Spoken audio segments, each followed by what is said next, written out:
What is up, everyone? Welcome to another episode of Down Once More. I am your host, Matt, and I have good news for some of you and bad news for others of you. One thing about me being the host, producer, editor, etc., for this show is that sometimes there will be something that is just stuck in my head so much that I cannot think of other topics to talk about or things to talk about. Good or bad, call it creative drought, call it whatever you want. But that's what I am faced with right now because I cannot think about anything besides Love Island USA. I'm obsessed with this season so far. There has been some crazy stuff that has happened in the past two episodes. I'm recording this Monday night, June 16th. So actually currently while I'm recording this, episode 13 is airing. And I'm like, I need to get on and record before that because otherwise I will just be thinking about that episode and want to talk about that episode. I already just want to talk about episode 12. But last week's episode, I recapped the first week of Love Island USA. So we're going to keep it. This episode is primarily going to be my thoughts on week 2 of Love Island USA season 7.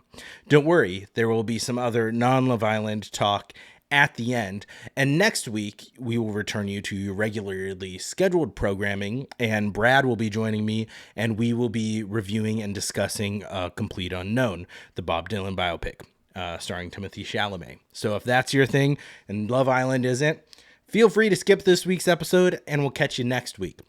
So let's get into it. Okay, before we actually get into it, I just want to hop on here and give a disclaimer at the beginning.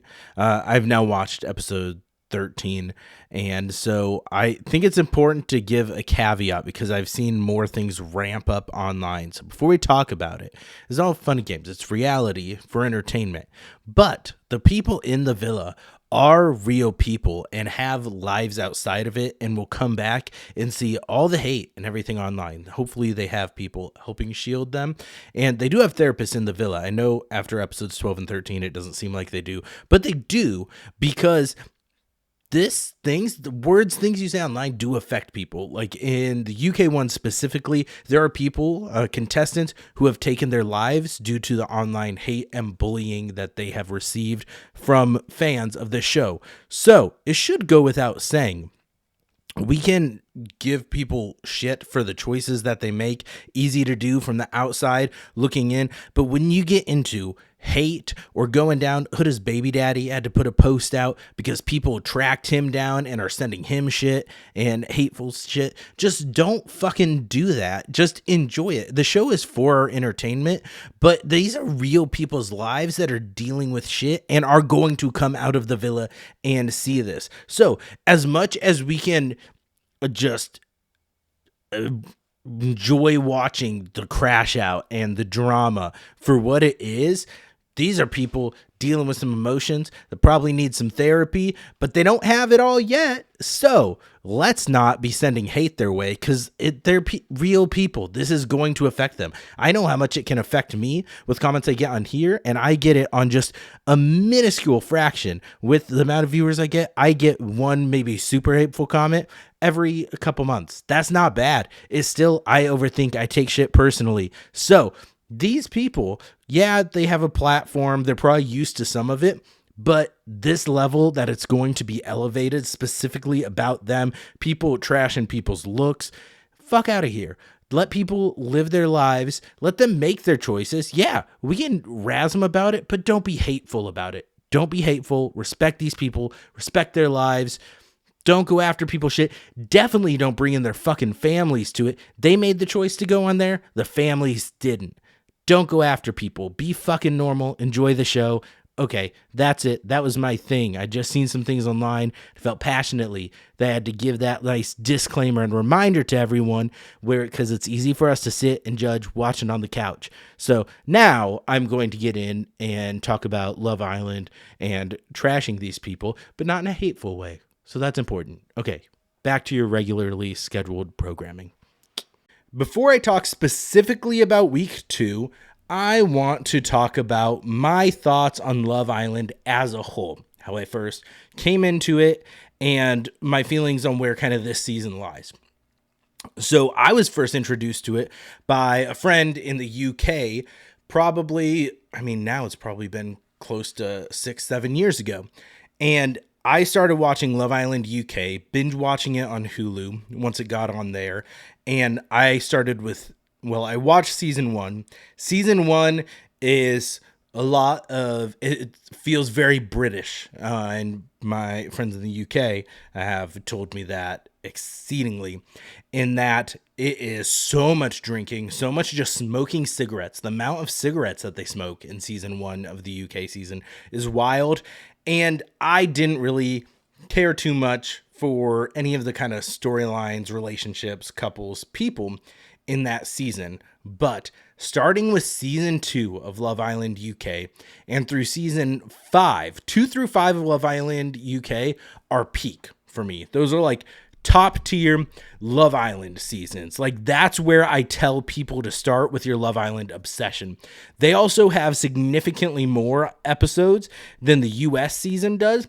They had like 50, 60 some episodes a season in the first few, and I think still do on the UK one. Now, I will be the first to admit I have fallen quite a bit behind on the UK one, and I'd taken a little bit of a break from the US one until season 5 when it was over on Peacock. Started watching that one. It was okay.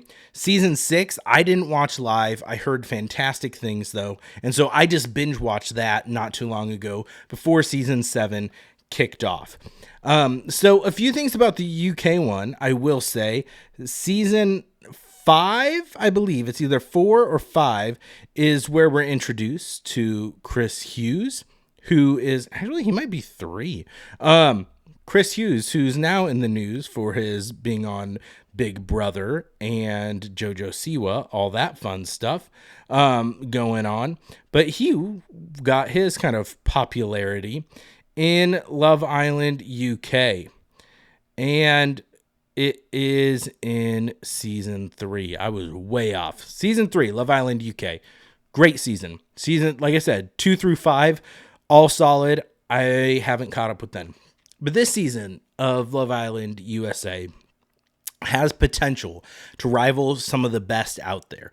I think because now, with last season's kind of popularity and spike, more people are getting into it. So then that is making the people online get, word of the season, messy with their votes. Am I borderline too old to be watching Love Island as a 33-year-old man? Maybe, but I absolutely love the drama.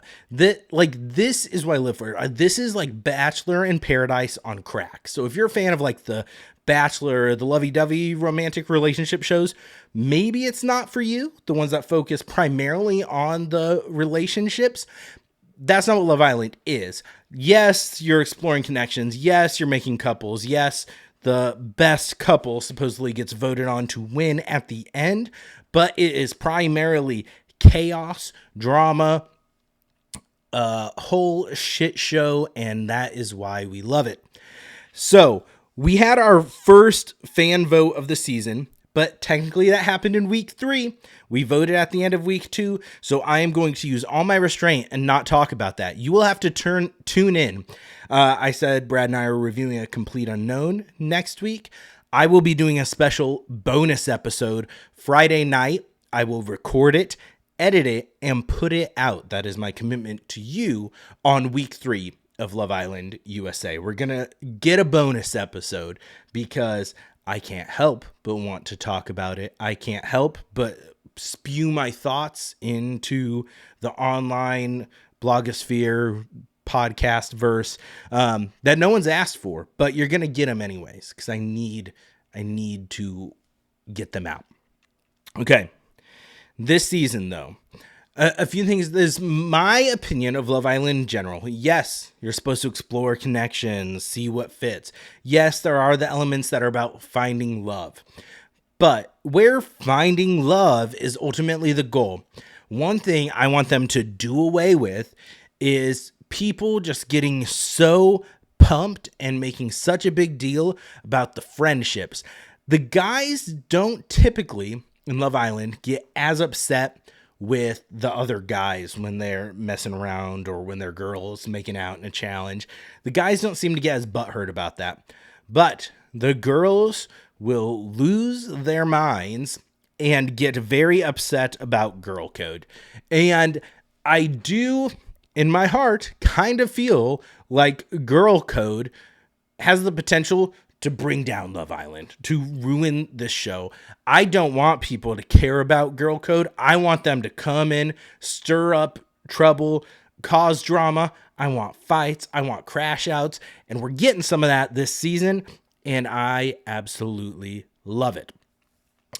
This season in particular, just notes before I get into talking about week 2, I really appreciate Ian Sterling, the host, came over from Love Island UK, since he's been doing the kind of the narrating of Love Island USA. I feel like it's been elevated. I love his kind of cheesy humor, dad jokes that'll get in there. It brings some levity to it when there's just insane stuff going on in the villa. Also, I have never noticed in a previous season so many fucking ants in this island. Any shot when they are sitting in chairs, there are ants crawling along the back of the chair or the seats behind them. It is wild. They need to get in some pest control spray in their stat because there are so many ants. And I know, like, I'm just seeing them and I feel like I have ants crawling on my skin. So maybe that's a me thing, but lots of ants.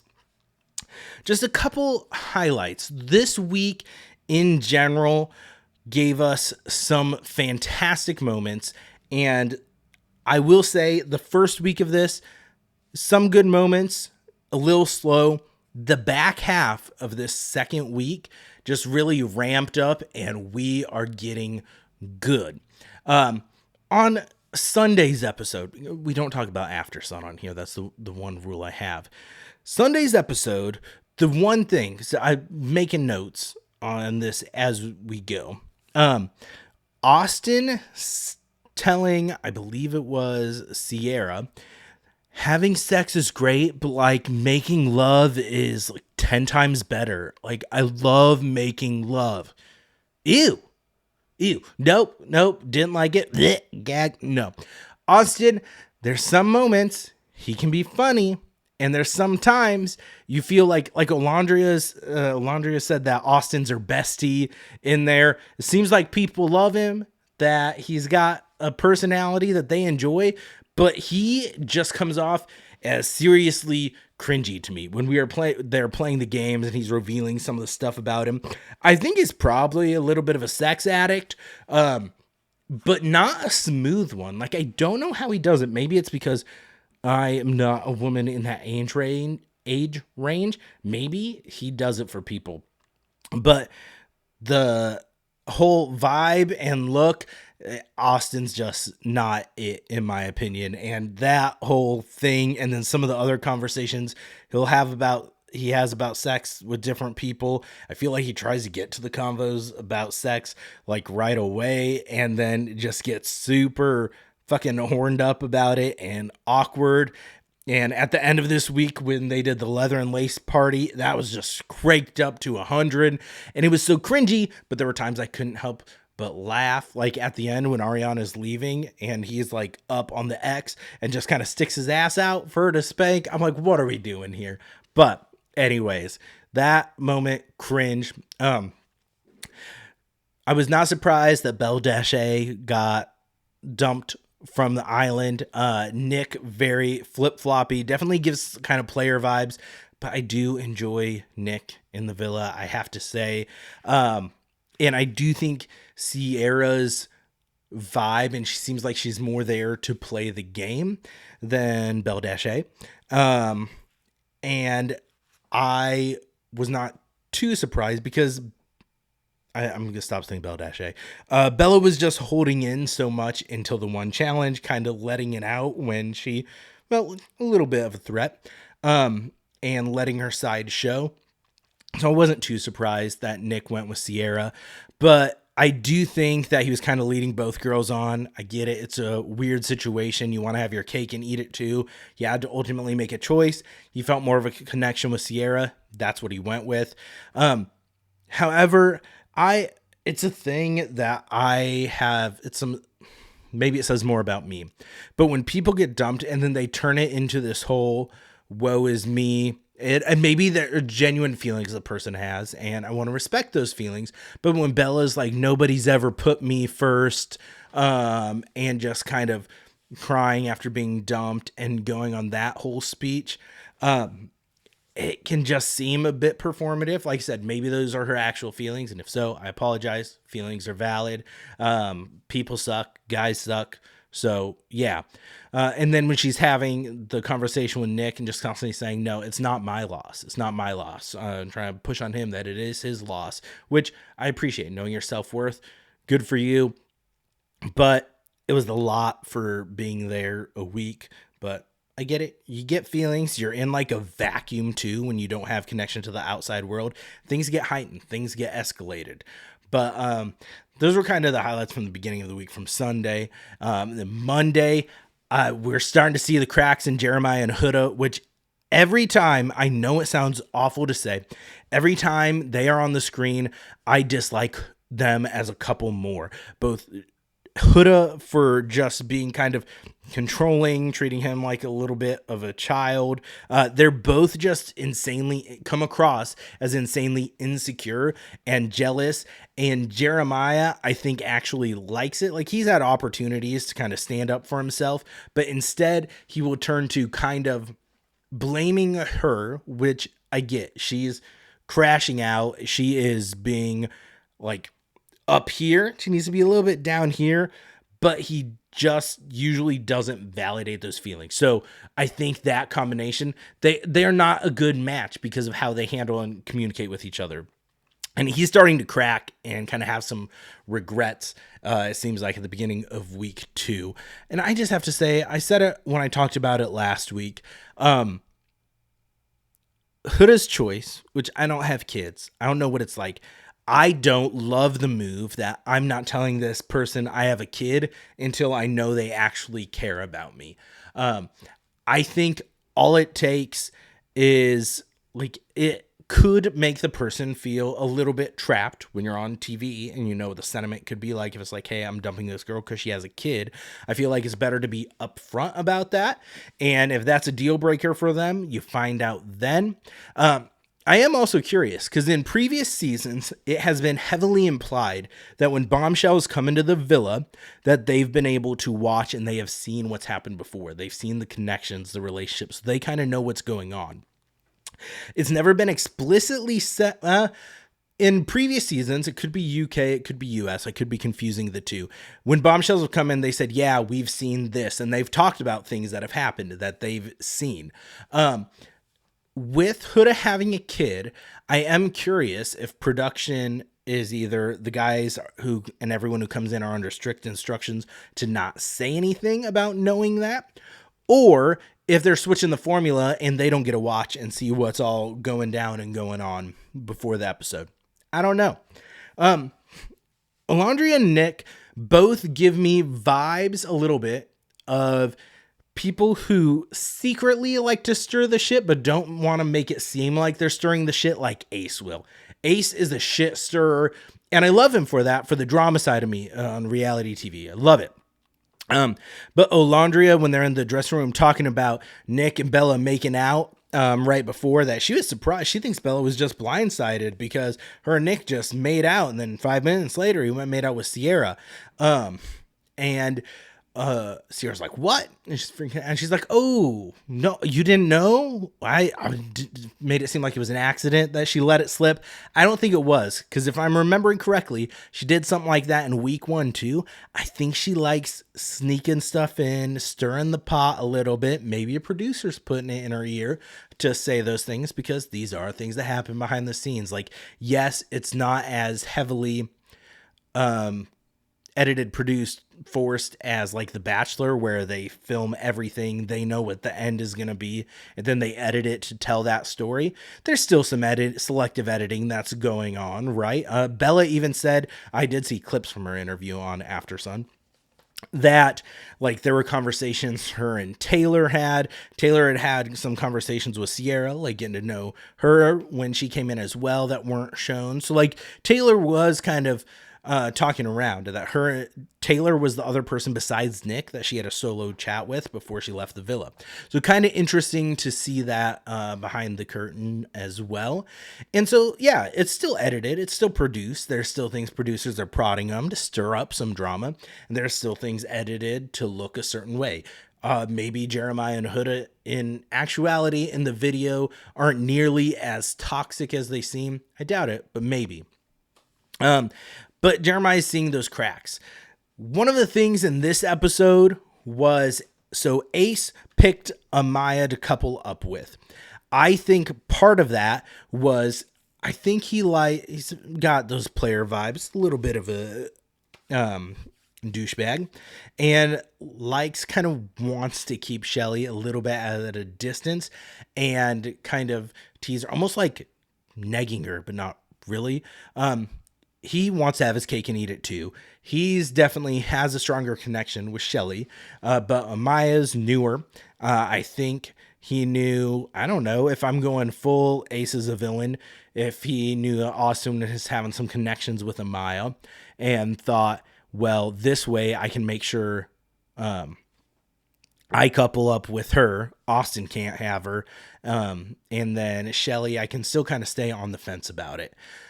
But his body language, every conversation with Amaya just seems like he's not interested in her at all.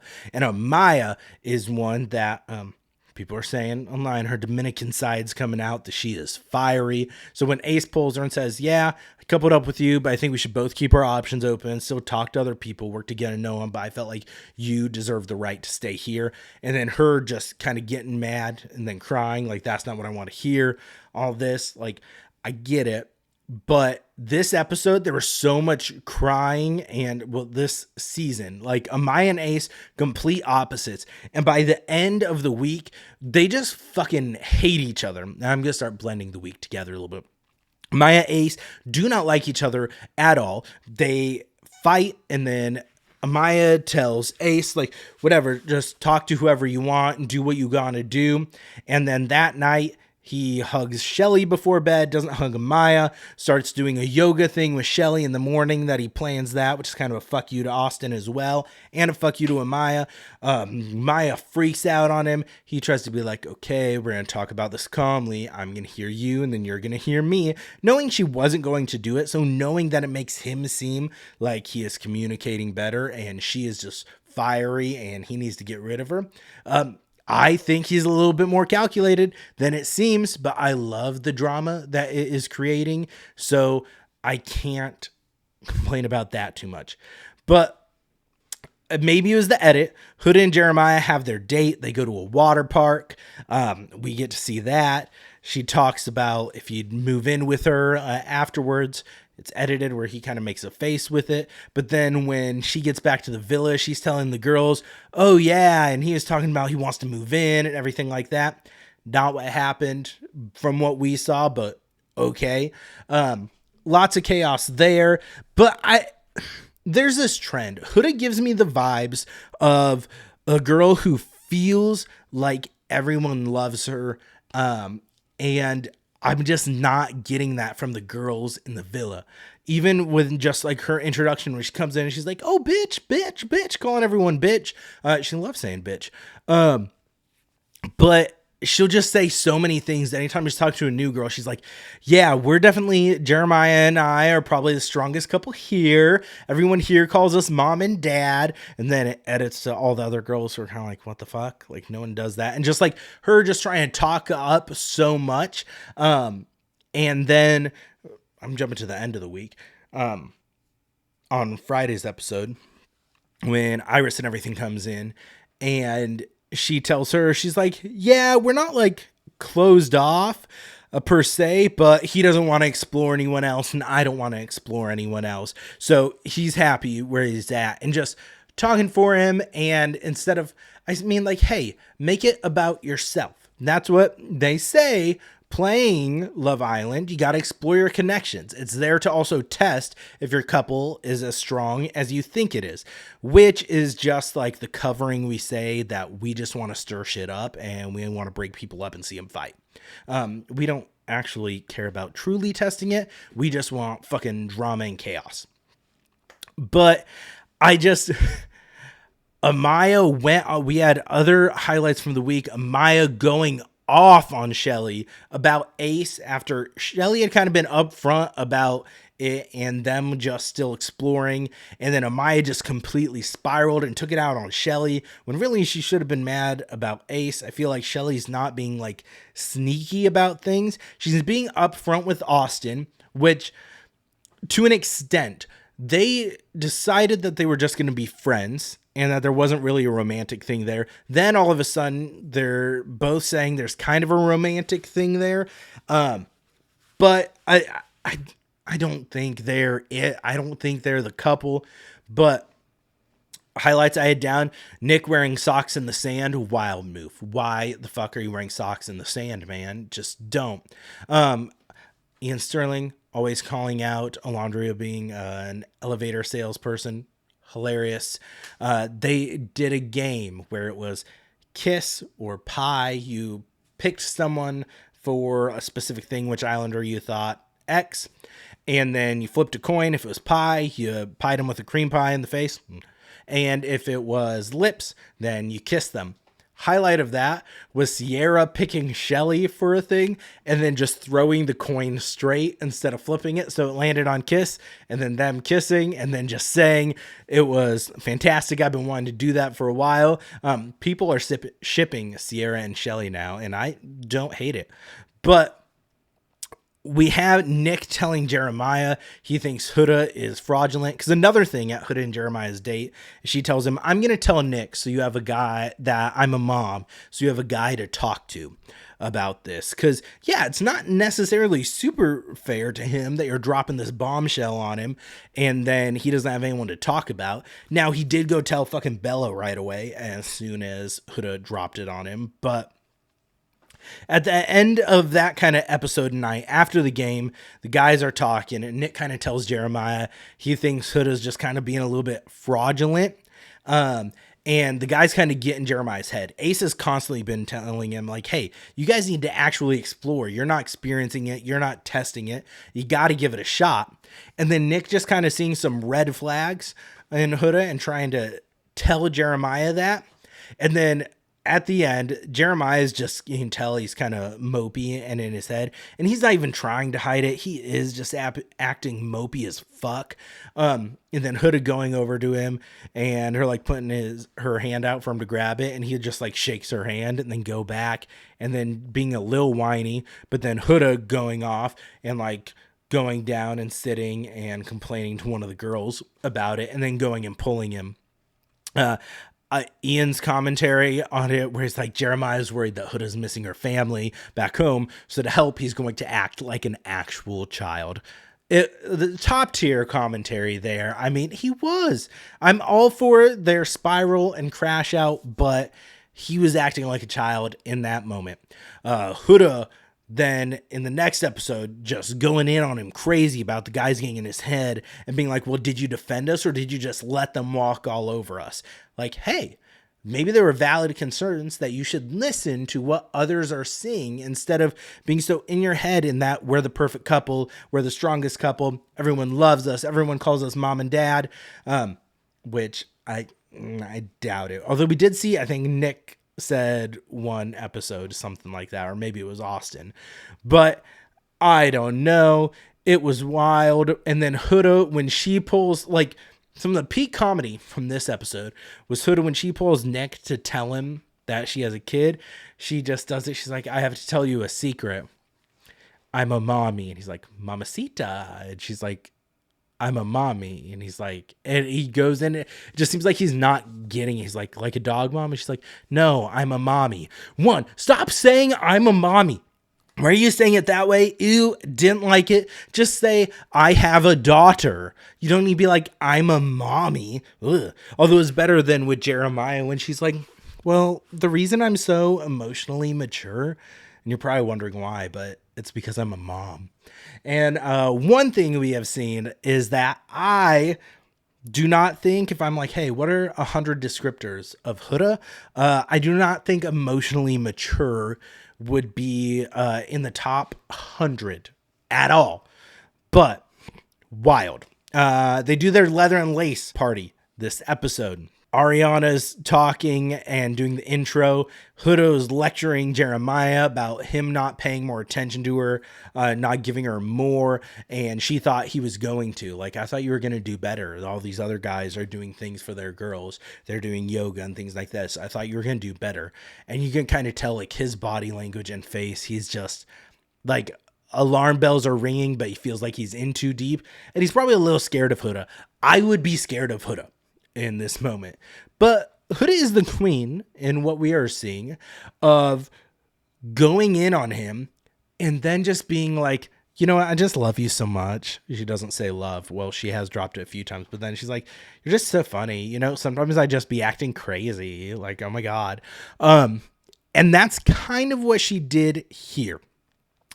She's just getting irritated, and you can just tell that he's getting burnt out of it. During the leather and lace thing, awkward, Austin, awkward, cringy as hell.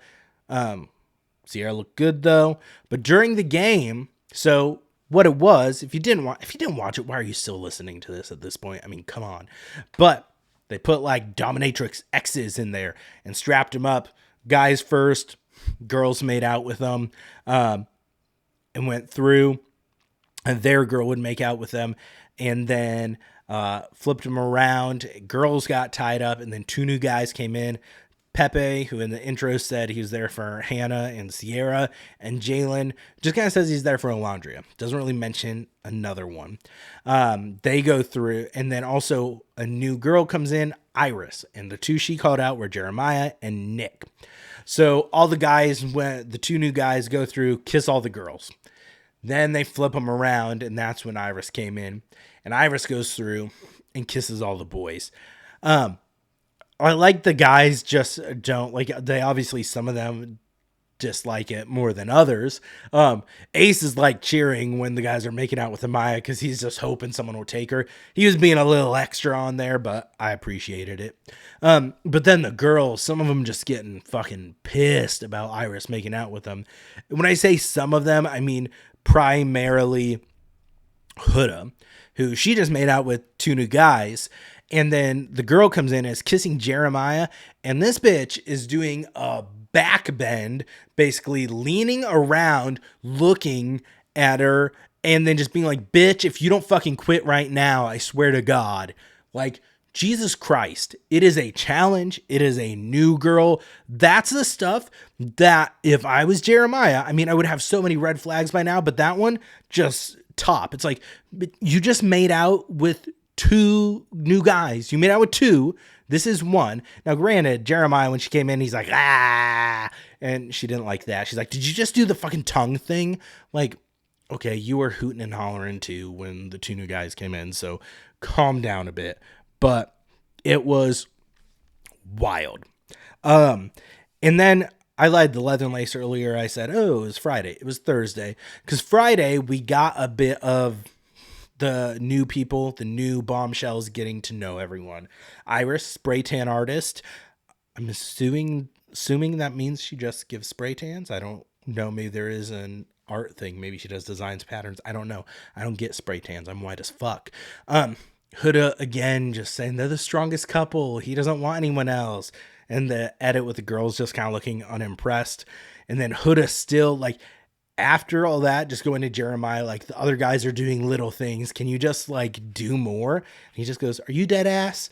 And they're having that conversation, and Huda realizes he's getting annoyed and I think starts panicking a little bit and then just switches it up like a flick of a switch and is basically like, hey, remember when I acted like I was going to suck your dick in that game? She's like, remember when I was down in front of you on my knees and remember what I did? Just trying to appeal to the horny side of him and get him to remember that instead of her just freaking out. In this, I believe it was this episode too, when they're in bed and she's like, would you share my location, your location with me? Like, can I trust you? And Jeremiah's adding like all these disclaimers, like, yeah, if we're actually in a couple, then, or if we're in a relationship, you don't need to worry about me. And she's like, but like, would you share your location? Eh. Warning, red flags, it's week 2. Be careful. I couple things that gave me the ick this episode. Amaya calling herself Amaya Papaya and saying she might be in love after one conversation with Pepe. No. She needs to take a chill pill, but drama. I do like the drama, so I can't be too mad about it. Jeremiah bringing Huda breakfast and her being like, oh, no protein, and then calling out the pancake being undone. I mean, yeah. Funniest tweet I saw, or thread actually, because I'm not on Twitter, I am on Threads. I don't wish I could credit the person, but they're like, Huda asking Jeremiah to share his location and then Jeremiah trying to take her out with raw pancakes is a real move. And I'm like, I like it. You're not going to die from raw pancakes. People eat raw cake batter all the time. It is fine. You're not going to get sick. But Huda telling Jeremiah to do more than him bringing her breakfast, her criticizing what he brought. Then he's like, there's like 5 people trying to cook. There's one stove. Like basically like it comes in waves. And then the pancake being raw and her like freaking out about that and saying she's going to make a better breakfast and then asking Taylor to help her with it. A bit of a dick move. And then, Huda going to Jeremiah, telling him to finish his breakfast, making a comment about, you better thank your boy Taylor for helping me with breakfast. Just doing like a little dig, stabbing the knife, just calling out what he did wasn't good enough. And then her telling him like, you need to finish all your breakfast because you're a man, you need that. That did give me, he's like, okay, mom, which she fucking hated. You tell the look on her face, she hated that. But like, for real, she's acting like he's a fucking child. And he acts like a child sometimes. But I mean, come on. That's not something you want from the person that you're coupled up with. But just a couple other highlights from this episode before it closes out the week. Ace just having his conversation with Shelly, trying to do all this, give her all the attention, saying there's no triangle and being all cocky about things. He had told when Shelly was looking at Austin, he's like, hey, eyes front, acting like all a little bit possessive about that. He likes his moves. He wants her to be on the hook. He's not quite sure what he wants. And we got a little more conversation between the two of them as well. And then we see Ace having conversations with Iris. And I will say Ace's conversations with Iris seem the most natural and less like he is trying to put up a front than any of the other ones. The only other highlight is Taylor, because he's stepping it up now that Jalen's here, trying to act like he cares and show it, which again, maybe he does, but the conversations it had is there was just not that spark between them. They get along great, have a lot in common, but the spark just isn't there. But now that Jalen's here, he's fucking trying. And so he has Austin do a meditation thing for him. And Austin's like stretching and he's like, and you just go out and go, oh. And again, pretty sure sex addict. And Charlie is just sitting there watching that, being like, oh, what the fuck? That reaction, one of my favorite moments of the episode and the season so far. Just Charlie being, oh, what the fuck? Great moment. And so at the end of this episode, before we go into the break with Aftersun on Saturday, is you got to vote who the new people coupled up with. I will reveal my votes. I know that people were wanting to vote for Jeremiah just to get Jeremiah and Huda apart, even though Jeremiah not really seeming like he was going to explore it. but just trying to get him away from Huda so that he will try to. But let's be realistic. And I get the votes came out in the episode, so I've seen that one. But these were my thoughts even before then. Jeremiah is not going to explore shit with anyone else because he is scared of Huda. I would almost put money on the fact that he will sleep outside with Huda unless she does a complete batshit spiral of something. So, my prediction. But my votes, I voted for Iris to couple up with Ace because as stupid as it sounds, doesn't want the drama. I felt like that's who she has the best connection with, and I don't want Iris to have to suffer as a pawn. Those were my thoughts when I voted. I did vote for Jalen, for Olandria to couple up with Jalen, because I do feel like that's the person he's the best chance of a connection with. And then I voted for Hannah and Pepe because they had been having some sparks, and she's all making out with Pepe, and that's who I felt like he had the strongest connection with from what we've been seeing. Again, that's where some of the editing and producing comes into effect. They know what they're doing. They know who they want to push us to vote for what and what will come into play.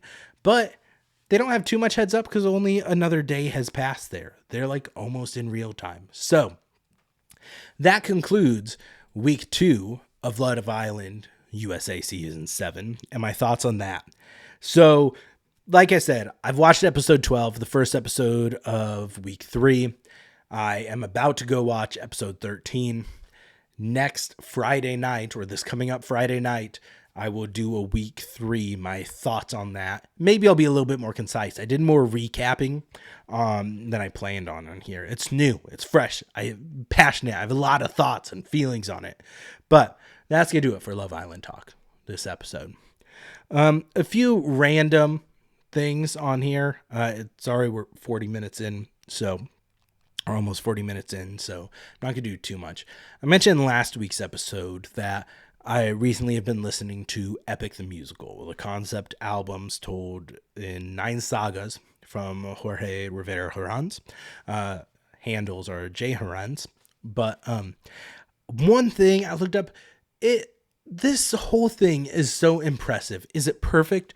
No. But this is a 40-song musical epic that was written starting in 2019 when he would have been 21 at the time. He's 27 currently, and he has accomplished so much just with this. It has a massive cult following, huge like a tendency is at like festivals, cons, people coming in here, and like he wanted to tell a story. He wanted to do a musical that felt like a video game. Like he was more inspired by other things, like his love for video games, anime, manga, stuff like that. And that's what more inspired him in this story. He wanted it to feel like different quests and missions and different vibes and feels. And I feel like he captures that so well. So I feel like he does what he accomplished on here. And he says he is telling the story of ruthlessness versus mercy. That's kind of the central theme of Epic. And that comes through. Do all the songs work for me? No. Do all the sagas work for me? No. I typically skip the Cersei saga. That one, it doesn't grab me as much. But the Underworld saga is near perfect. The Wisdom saga has some great ones. Legendary. God Games is one that's really grown on me. But there's just so many good songs on this, and I encourage you to check it out. Watch it on YouTube with the animatic. I talked about it last episode, but this musical, the more I listen to it and the more I hear Jorge talk about it and his passion and why he did it, the more I appreciate what it is and can't wait to see it get fully like fleshed out and refined even more. And he posted a picture of him with Lin-Manuel Miranda. It seems like they've got some like grabbing lunch. Like Lin-Manuel Miranda was the one who posted it. Both from Puerto Rico. That could factor into it a bit. They've got that bond there. And just, I can easily see where he's becoming the next Lin-Manuel Miranda if that's what he wants to do. He has talent to build and craft these songs. This musical is so fantastic and so cool to see. So shout out them. Also, I did a couple rewatches of some musicals. I rewatched the In Pieces concert film. Fantastic. Had some fantastic news that if you bought it, you will have access to it going forward. So it's not like, hey, when that window closed to purchase it, that you can't watch it anymore. I have it. I can watch it multiple times. I love that. I think it is so well done. Joey Contreras' kind of concept album, In Progress musical, In Pieces, another favorite thing I'm listening to right now. And then I rewatched Next to Normal on PBS Great Performances. Still wish there was a way to see an uncensored version of it. Still some things with choices of the actor who plays Dan that I don't necessarily love, but as a whole, it is such a powerful show. I'm so glad there was a pro shot of it. Still one of my favorites. I got some more musical swag, rocking a You Will Be Found Dear Evan Hansen shirt currently. So here, that has been the musical 3-minute segment of this week's episode. So now I've done my due diligence to keep on brand. So as I said at the beginning, where I produce, edit, host, pull everything together for this, I want you all's help. I want you to help me. Give me topics to discuss on here, musicals to discuss. There's other trashy reality TV. Love Island's kind of holding that spot for me right now. But give me other things that you think I should check out, what you want my thoughts on. Movies I watched over the weekend. I watched The First Accountant for the first time. Interesting movie. I would not say it's like top tier. I think I'd probably give it 3 out of 5, somewhere around there. I watched the Until Dawn movie, the adaptation of the Sony, kind of adaptation of the Sony video game. Not good, just bad. It has some neat kills if that's what you're into, but characters in horror movies are always known for making the dumbest decisions possible. This movie cranks it up to 11. It's like these people made the dumbest decisions I have ever seen characters make in a horror movie, and that's fucking saying something. It was bad. So not a great movie. They try to set it up for a sequel. I do not think it will get it. And the new Final Destination Bloodlines comes out on digital, or it's out now as you're listening or watching this episode. And so I started a rewatch of Final Destination. But we're going to call it there. That's going to do it for this week's episode. Like I said, next week, Brad's going to join. We're going to talk the Bob Dylan biopic, Complete Unknown, I believe is what it's called. I did not have it pulled up, and so now I'm like, but we will be talking that. It is streaming on Hulu, so make sure to check it out there. As always, like, comment, share, subscribe. Tell me your thoughts on Love Island in the comments. How did you vote? What were your votes? Did you want to be messy? Did you vote for Iris and Jeremiah? It seems like a lot of people did. No spoilers, but it's out now, so I don't care. Spoilers. Or did you vote for True Love? But let us know in the comments. Thank you. See you on Friday night or Saturday early morning, depending on by the time I get recorded, edited, and up. And then see you Wednesday for our Complete Unknown review. Thank you all. Love you all. Don't forget to go down once more. Later.